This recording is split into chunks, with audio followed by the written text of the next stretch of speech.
3, debate on clauses 16 to 43 and Schedule 2. The question is that Part 3 stand part. Mr Chair. Chris Hipkins. Thank you very much, Mr Chair. Happy to take a call on Part 3 of the Rugby World Cup Empowering Bill. This part of the bill deals with approvals and declarations, and I want to just first of all, I guess, set out what the scope of this particular clause within this particular part of the bill is. So it sets out the scope of the applications that may be made and how they are to be lodged. The applications may seek approvals, declarations, or a change of conditions of an approval or declaration, or of existing approvals granted under other enactments. In addition, there is a provision for applications relating to events that are not connected with the Rugby World Cup 2011, but for which event organisers wish to test whether a proposed activity, for example traffic management, is likely to be adequate for the same purpose in relation to the Rugby World Cup 2011. So I want to talk about that in particular because here in Wellington at the Westpac Stadium we had an event earlier this year that was designed specifically to test whether or not the stadium and all of the security facilities and all of those who were going to be involved in hosting the Rugby World Cup events in Wellington were adequately prepared and ready. The Westpac Stadium, for example, wanted to put in place some changes around how the traffic management worked. And I think it's important that had they required additional authorities, for example, road closures and those kind of things, as if they were doing so under this bill or this act as it will be once it comes into force, there needed to be some provision for that to happen, even though the event itself, I think in the case of the Wellington event it was an All Blacks test match. Even though that event was not directly connected with the Rugby World Cup, it was important that it could be used as a tester to make sure that the systems being put in place for the Rugby World Cup were in fact going to work. So what this bill does is it allows the authorities to determine that events not directly connected with the Rugby World Cup can be deemed as if they were Rugby World Cup events for the purpose of testing out things and making sure that they're going to work.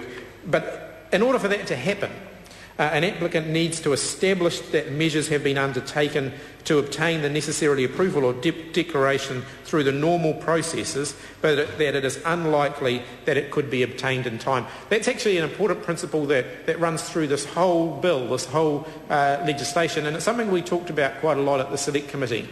It's really important that this bill isn't seen simply as a shortcut for sloppy management or bad practice. There are going to be things that come up in the course of organising the Rugby World Cup that are unforeseen, that could not be dealt with through normal processes and therefore need a truncated or a shortened process.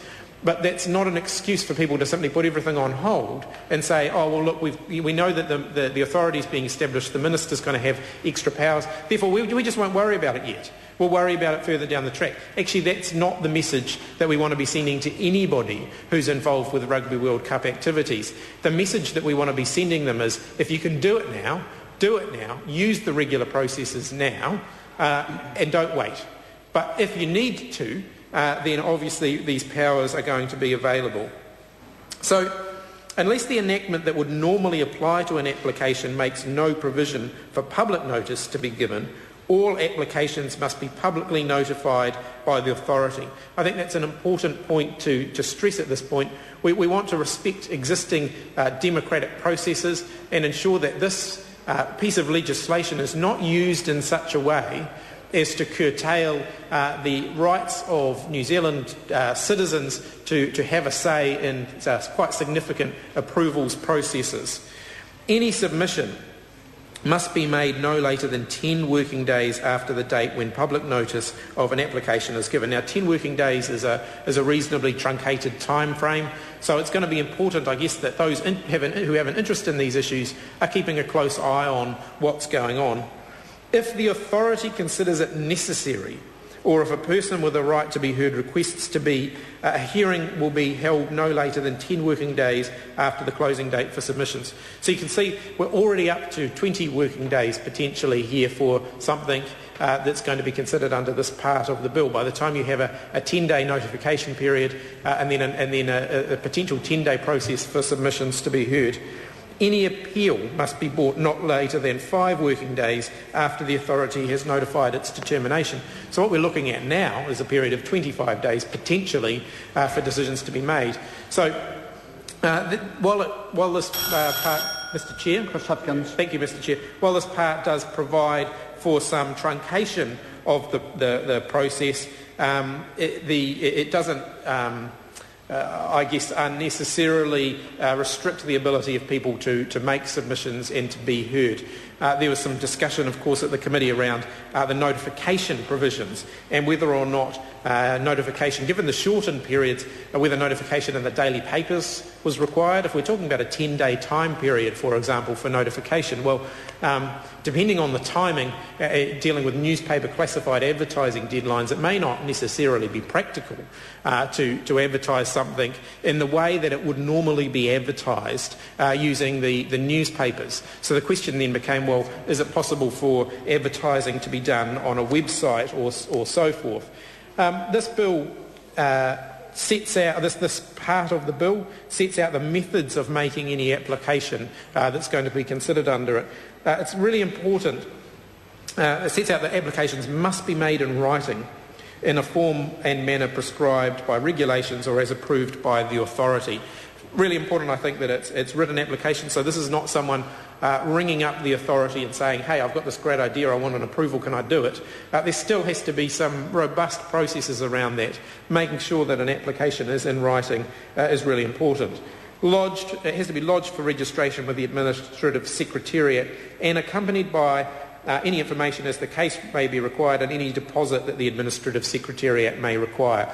The previous part that we dealt with, Part 2 of this bill, does allow the Administrative Secretariat to put in place provisions around a deposit and a bond in some cases. So that can all be part of the written application process that the Secretariat and the authority may put in place.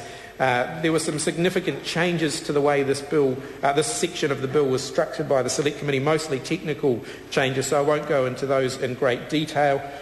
There is quite a significant section here, however, on information that needs to be supplied with applications for approvals and declarations. So I think the House, in passing this piece of legislation, is giving some quite detailed instructions to the authority around the process that we want them to be engaging in, because I think it's really important when we're truncating a democratic process, which we're doing in this case by removing the power from existing decision-making bodies and giving it to the authority, that we still have a really robust process in place for the authority that's going to be making those decisions and dealing with that. So just to give you a bit of an example, some of the things that it talks about in terms of the information that must be supplied, it's talking about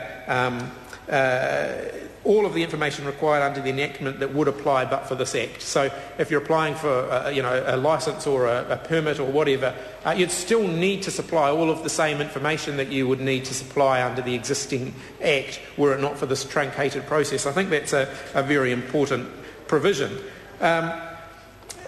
The bill here talks about the overlapping applications, the procedure and event of overlapping applications to both the statutory person or body or authority for the same activity. I'm not going to go into those in any great detail. It does also talk about jurisdiction, public notification and the making of submissions.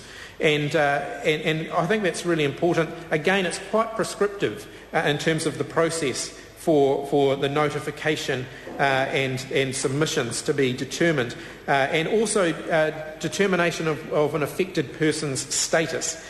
All of these things would be regularly covered by established systems and processes were the normal processes to apply. What we're talking about here is a truncated process, establishing something for that's going to be dealing with that's going to be operating for a very short period of time, potentially under quite a pressured environment given the time constraints around it. So I think it's really important, given they're not going to have time to establish their own processes, their own systems, their own body of precedent, case law, whatever you want to call it. It's important that the House be quite prescriptive around how we expect this to operate and to function. So that's what this part of the bill does. It sets out, I think, in quite great detail those provisions around the notification, around submissions, around consultation. For example, it specifies what the contents of a public notice must be. Clause 25 sets out the specific provisions